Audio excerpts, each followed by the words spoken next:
La science malienne brille sur la scène internationale. L'une des études phares du Centre universitaire de recherche clinique UCRC, publiée dans la revue prestigieuse Frontiers in Malaria, vient de franchir une étape symbolique avec plus de 500 téléchargements à la fin de l'année 2025. Un chiffre qui témoigne de l'intérêt crucial de ces travaux pour la communauté scientifique mondiale. Menée en décembre 2024 dans le cadre du programme ICEMER financé par le gouvernement américain, cette recherche lève le voile sur une réalité souvent sous-estimée, la prévalence du paludisme en milieu urbain. Le paludisme a tout le temps été vu sous un angle de problème du milieu rural.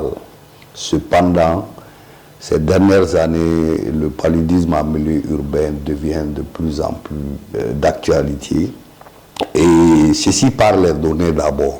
C'est basé sur les données. On voit que Bamako, par exemple, les 3 dernières années, chaque année, on a pratiquement une augmentation des cas d'au moins 5% à Bamako, si on regarde les statistiques du ministère de la Santé. Donc les cas augmentent. Il y a un autre aspect qui s'applique à beaucoup de cités urbaines, surtout en Afrique. Ça, c'est dû au fait que nous n'avions pas une urbanisation homogène.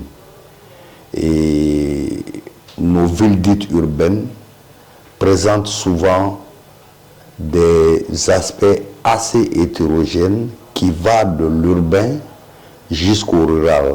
Et par exemple, si on regarde Bamako, on a des quartiers, beaucoup de quartiers qui représentent un peu les mêmes aspects que ce qu'on retrouve dans un village. Et il y a la présence de l'agriculture dans la cité, les potagers, l'eau. Et en plus, Bamako est traversé par un fleuve, le fleuve Niger. Et tout ceci, sur le plan environnemental, contribue à la prolifération de beaucoup de vecteurs de maladies, comme les vecteurs du paludisme.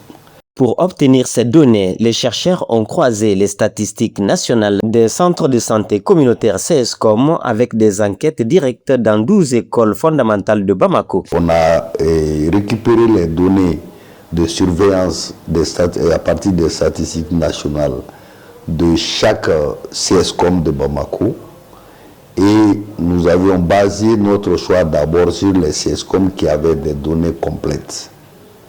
Et deuxième choix, c'était des CSCOM non loin d'une école fondamentale. Parce que le travail se faisait simultanément dans l'école et puis au CSCOM. Donc nous avions essayé de mobiliser tous les décideurs à l'école, la santé et aussi la communauté. Une grande réunion où on les a expliqué ce qu'on voulait faire.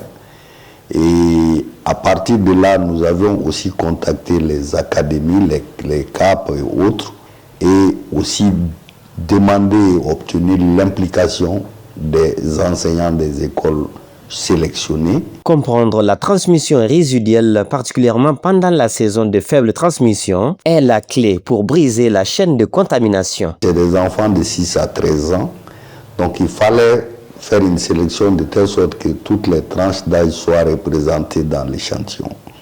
Et notre échantillon, c'était au minimum 200 enfants par école.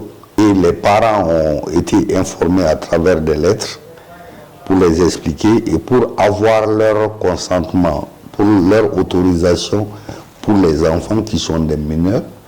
Et c'est après ça que nous sommes passés dans les écoles et on faisait les tests de palu et il y avait des questionnaires aussi qu'on remplissait par rapport à l'utilisation des moustiquaires imprégnés. Et par rapport à un aspect important, ça c'était le mouvement des élèves.